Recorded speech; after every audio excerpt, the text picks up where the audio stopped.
What's up everybody, Crapgamer here with Crapgamer Reviews. Thanks for taking time out to check out another one of my videos. It's greatly appreciated.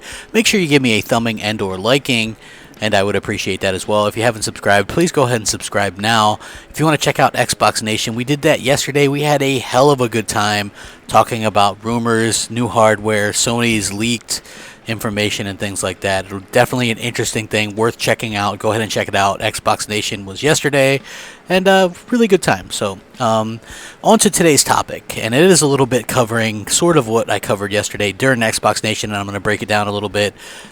If you didn't know, Sony has a more powerful PlayStation 4 coming. I've 100% seen these documents and seen the roadmap and things like that. I know what's involved.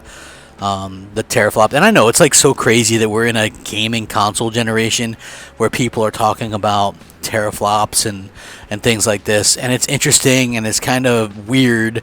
I'm not exactly a huge fan of the kind of arms race that's going on, but they're coming out with something that's more powerful, like 4.2 teraflop PS4 Neo, what have you, and it leaked that Microsoft has something called codename Scorpion that is coming out next year, it looks like, and they're targeting 6 teraflops or so, which would be obviously more than the 4.14 of the PlayStation 4 Neo.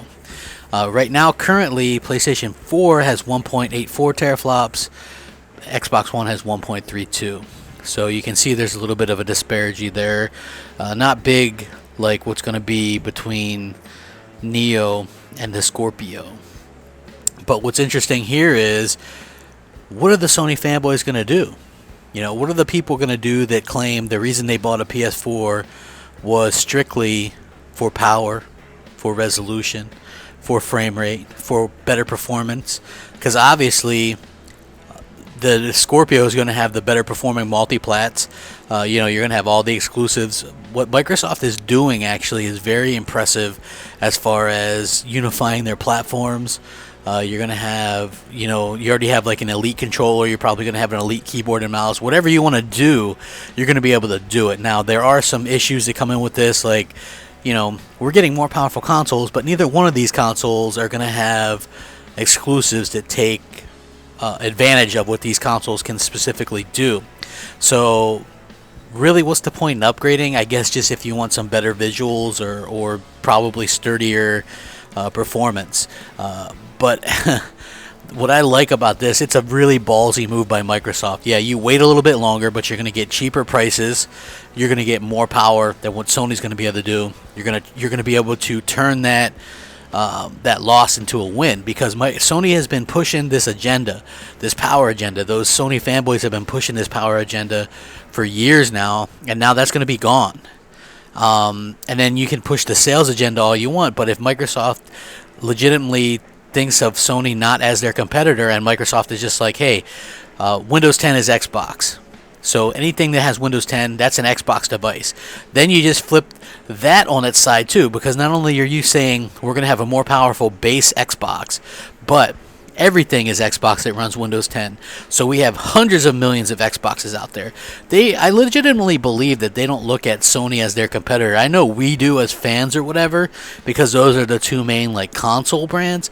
But I honestly don't think that Microsoft sees Sony as anything more than like a flea on their ass.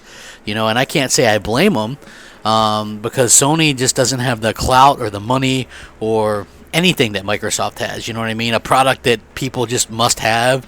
Microsoft completely owns the PC market, completely into and they do pretty damn well in the console market as well. Maybe not as much as the PlayStation 4 right now, but the narrative is what I'm most interested to see, and I want to see what the fanboys say. I want to see the damage control. I want to see all that stuff. But to be clear, because I know people are going to be like, crap, you talked bad about Neo. You said it was bad for gaming. I agree. I don't like this move. I don't like this arms race because, again, we're not getting anything exclusive to these. The only thing you're getting is slightly better graphics, an enthusiast-type console or whatever. I don't like the idea of an arms race, to be honest with you. I think it's stupid. I'm not going to buy either one of these things, especially at launch, because I've learned my lesson. You know what I mean? And hopefully people would wait. I'm going to wait and see what goes on after a specific amount of time. I want to kind of wait it out and see what happens. But it is interesting. Microsoft is pulling a Sony. They're going to say, Hey, next gen starts when we say so, bitches. And it's got pony legs breaking just like me, motherfuckers. Breaking them pony legs, rack that shit up. Crapgamer out.